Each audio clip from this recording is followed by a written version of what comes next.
ខ្ញុំទេអ្នកពេលទៅទីដែលធ្លាប់ទៅខ្ញុំវិញសោកសៅហើយលួចសេតដល់ដែរពេលណានាងឈឺខលមកណាខ្ញុំទៅថែបានត្រឹមសរសេរតែមិនឆុចសែនទេនៅសុខសុខមិនដឹងក៏លួចមើល story សងសាចឹងចង់ខកទៅពីនឹងតែមិនហ៊ានទេចេញតែយោសោទៅកន្លែងធ្លាប់ទៅជាមួយគេចង់ជួបមកសុំអបអរយូខ្ញុំនឹក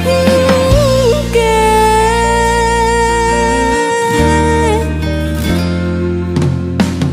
ពេលឮចំរៀនដែលធ្លាប់ស្ដាប់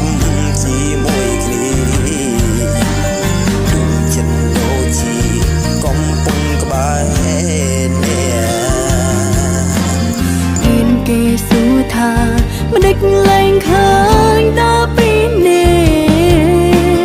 ទឹកភ្នែកហូរធ្លាឆ្លើយមិនរួ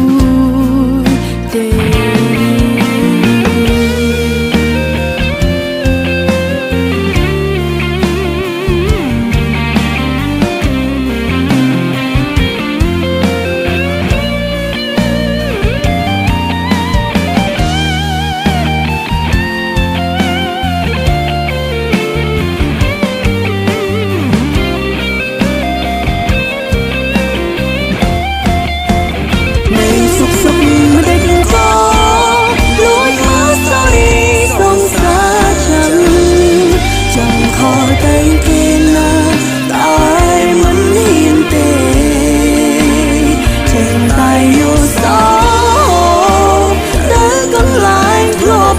ជា